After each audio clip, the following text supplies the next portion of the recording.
We live in a strange time. Extraordinary events keep happening that undermine the stability of our world. Suicide bombings, waves of refugees, Donald Trump, Vladimir Putin, the mainstream media, social justice, critical race theory, COVID-19, even Brexit. Yet those in control seem unable to deal with it. No one has any vision of a different or a better kind of future. This is a story about how over the past 40 years, politicians, finances and technological utopians, rather than face up to the real complexities of the world, retreated. Instead, they constructed a simpler version of the world in order to hang on to power. And as this fake world grew, all of us went along with it, because the simplicity was reassuring. Even those who thought they were attacking the system, the radicals, the artists, the musicians, and our whole counterculture, actually became part of the trickery, because they too had retreated into the make-believe world, which is why their opposition has no effect and nothing ever changes.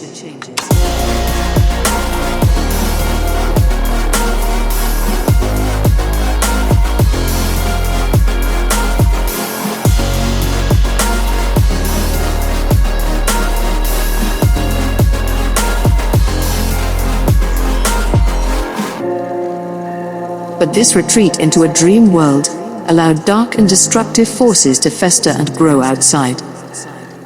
Forces that are now returning to pierce the fragile surface of our carefully constructed fake world.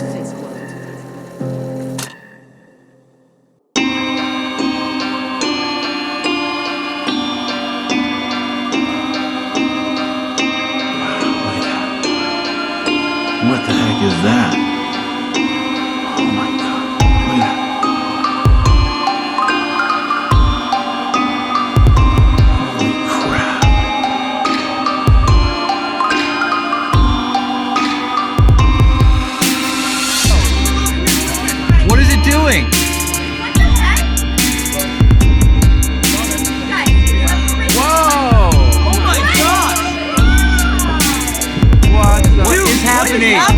What is going on? Oh my god! Oh my god, guys! Guys, is that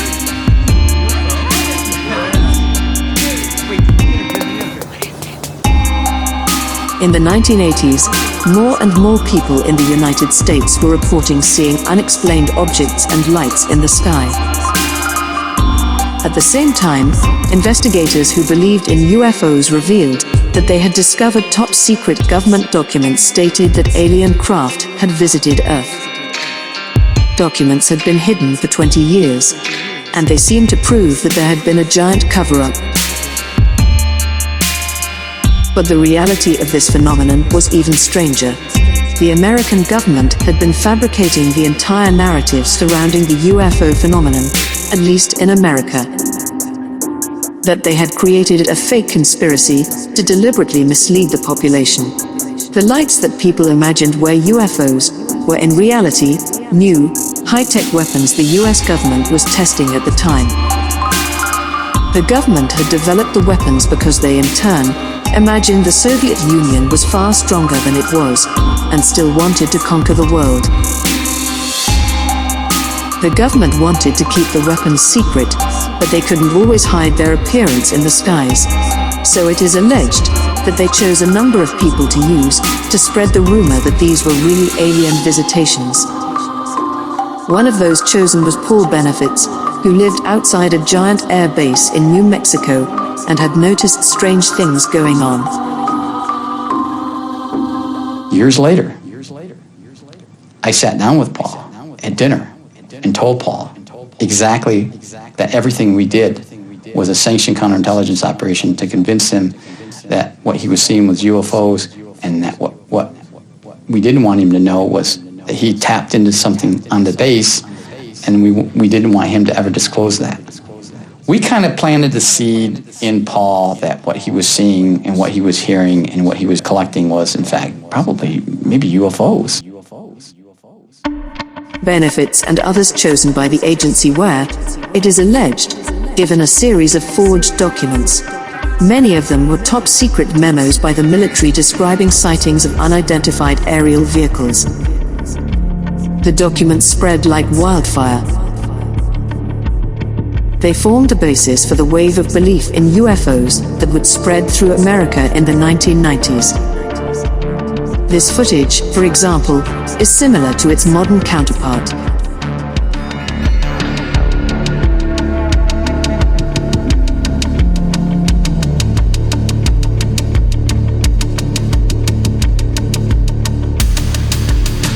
In reality, they were just rockets, either breaking up in the upper atmosphere or launching after dusk, reflecting sunlight back to confused viewers on the ground.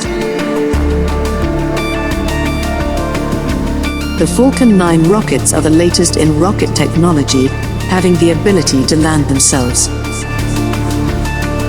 They are an example of what happens when fast-moving objects pierce the Earth's upper atmosphere.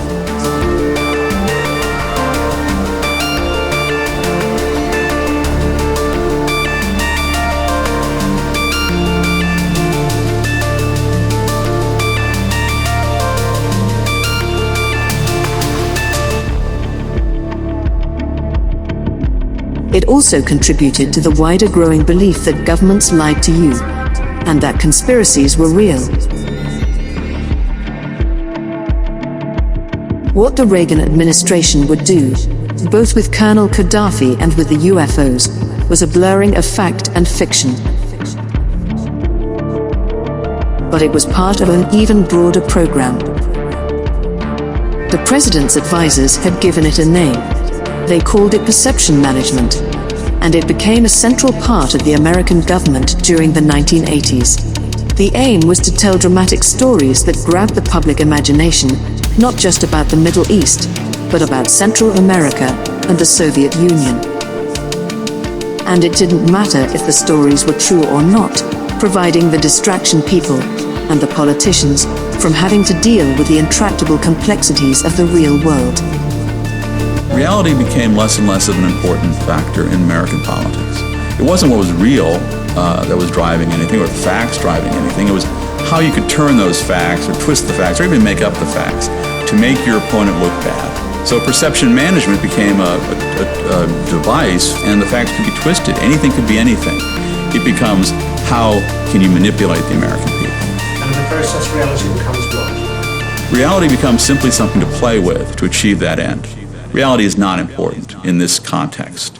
Reality is simply something that you handle. But something was about to happen that would demonstrate dramatically just how far the American government had detached from reality. The Soviet Empire was about to implode. And none of the politicians, or the journalists, or the think tank experts, or the economists, or the academics saw it coming.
The collapse of the Soviet Union had a powerful effect on the West. For many, it symbolized the final failure of the dream that politics could be used to build a new kind of world. What was going to emerge instead was a new system that had nothing to do with politics, a system whose aim was not to try and change things, but rather to manage a post-political world. One of the first people to describe this dramatic change was a German political thinker called Ulrich Beck.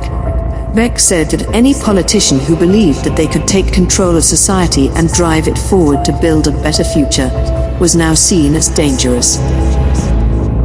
In the past, politicians might have been able to do this, but now they were faced with what he called the runaway world, where things were so complex and interconnected, and modern technologies so potentially dangerous that it was impossible to predict the outcomes of anything you did. The catalogue of environmental disasters prove this. Politicians would have to give up any idea of trying to change the world. Instead, their new aim would be to try and predict the dangers in the future, then find ways to avoid those risks. The picture Beck gave was of a political class reduced trying to steer society into a dark and frightening future, constantly peering forward and trying to see the risks coming towards them.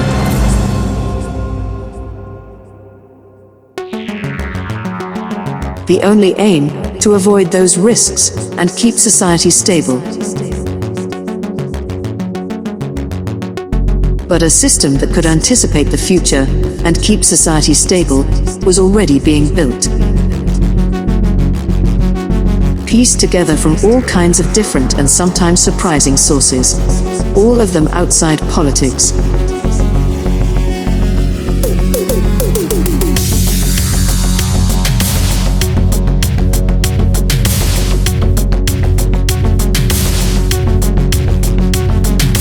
One part of it was taking shape in a tiny town in the far northwest of the United States called East Wenatchee.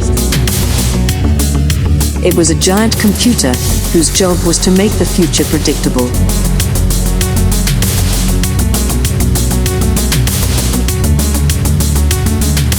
The man building it was a banker called Larry Fink. Back in 1986, Mr. Fink's career had collapsed. He lost $100 million in a deal and had been sacked. He became determined that it wouldn't happen again. Fink started a company called BlackRock and builds a computer he called Aladdin. It is housed in a series of large sheds in the apple orchards outside Wenatchee. Fink's aim was to use the computer to predict with certainty what the risk of any deal or investment was going to be. The computer constantly monitors the world, and it takes things that it sees happening and then compares them to events in the past. It can do this because it has in its memory a vast history of the past 50 years. Not just financial, but all kinds of events.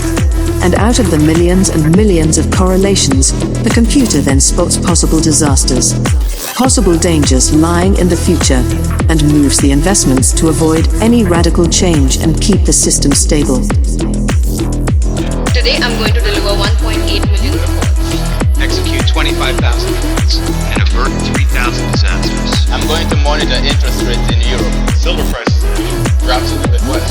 I'm going to witness 4 billion shares change hands on the New York Stock Exchange. And record the effects on 14 trillion in assets across 20,000 portfolios. I am Aladdin. I am Aladdin. And today, I'll find the numbers behind it. I will see the trends that went unstoked. The connections. The risks. I am Aladdin. I am Aladdin, and I will get the data right. I have 25 million lines of code. Written by hundreds of people. Across 2 decades. I'm smarter than any algorithm. More powerful than any processing. Because I am Aladdin. Because I am Aladdin.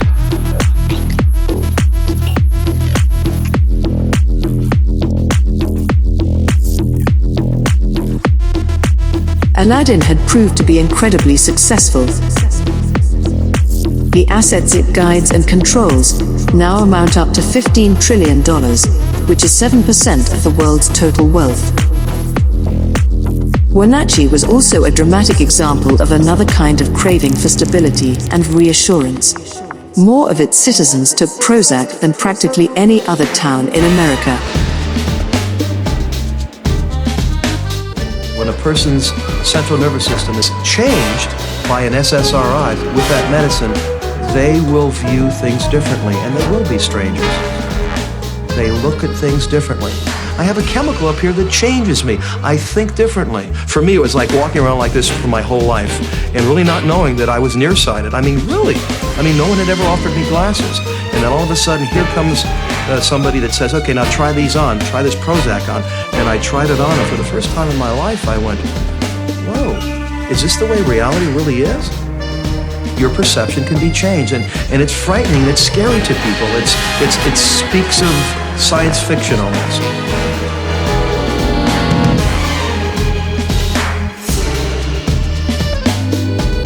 Well, the medicine just kind of lets you listen to what needs to go on. And then your doctor, every time you come back, he says, "You're looking so much better." And then he just, like Jim, every time I come in, he goes, "You are so beautiful," And he isn't even sucking up. I mean, he's being nice, You're beautiful, you're nice, you're friendly, you've got so much going for you. I think, yeah, I do, yeah. So I tell my friends, I feel so much better about myself. Mom goes out, I feel so much better about myself. So your friends start saying, I've seen such improvement. And everybody improves all the way around. They see improvement, it's like everybody's kind of brainwashing each other into being happy. But there was a more effective way of reassuring people that was being developed that did not involve medication. It too came from computer systems, artificial intelligence. But the way to do it had been discovered by accident. Back in the 1960s, there had been optimistic dreams that it would be possible to develop computers that could think like human beings. Scientists then spent years trying to program the rules that govern human thought, but they never worked. One computer scientist at MIT became so disillusioned that he decided to build a computer program that would parody these hopeless attempts. He was called Joseph Weizenbaum, and he built what he claimed was a computer psychotherapist. Just like a therapist, people could come and talk to the machine by typing in their problems. Weizenbaum called the program Eliza. He modeled it on a real psychotherapist called Carl Rogers, who was famous for simply repeating back to the patient what they had just said. That is what Eliza did. The patient sat in front of the screen and typed in what they were feeling. The program repeated it back to them, often in the form of a question.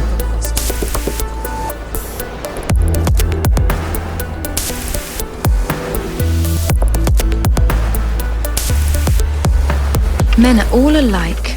In what way? They're always bugging us about something or other. Can you think of a specific example? Well, my boyfriend made me come here. Your boyfriend made you come here? He says I'm depressed much of the time. I'm sorry to hear that you're depressed. It's true. I am unhappy. Do you think coming here will help you not to be unhappy? Well, I need some help. That much seems certain. One of the first people to use Eliza was Weizenbaum's secretary, and her reaction was something that he had not predicted. I asked her to my office and sat her down at the keyboard, and then she began to type. And of course, I looked over her shoulder to make sure that everything was operating properly. After 2 or 3 interchanges with the machine, she turned to me and she said, "Would you mind leaving the room, please?" And yet she knew, as Weizenbaum did, that Eliza didn't understand a single word that was being typed into it. You're like my father in some ways. You don't argue with me. Why do you think I don't argue with you? You're afraid of me. Does it please you to think I'm afraid of you? My father's afraid of everybody. My father's afraid of everybody. Weizenbaum was astonished. He discovered everyone who tried Eliza became engrossed. They would sit for hours telling the machine about their inner feelings and incredibly intimate details of their lives. They also liked it because it was free of any kind of patronizing elitism. One person said, "After all, the computer doesn't burn out, look down on you, or try to have sex with you." What Eliza had shown is that in an age of individualism, what made people feel secure was having themselves reflected back to them, just like in a mirror. Artificial intelligence changed direction and started to create new systems that did just that, but on a giant scale. They were called intelligent agents. They work by monitoring individuals, gathering vast amounts of data about their past behavior, and then looked for patterns and correlations from which they could predict what they would want in the future. It was a system that ordered the world in a way that was centered around you. And in an age of anxious individuals, frightened of the future, that was reassuring, just like Eliza. A safe bubble that protected you from the complexities of the world. But the applications of this new direction proved fruitful and profitable.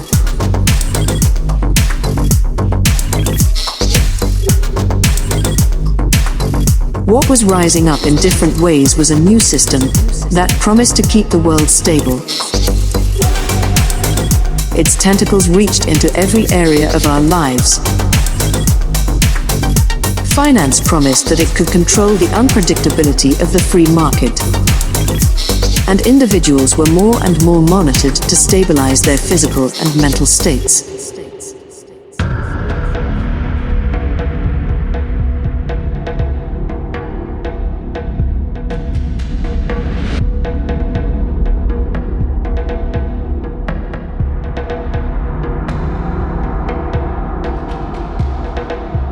But increasingly, the intelligent agents online predicted what people would want in the future, and how they would behave. And the biggest change was to politics. In a world where the overriding aim was now stability, politics became just part of a wider system of managing the world.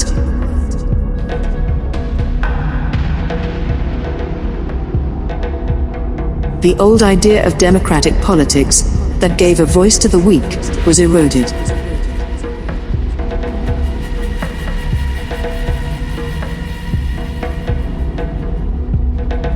And a resentment began to grow out on the edges of society.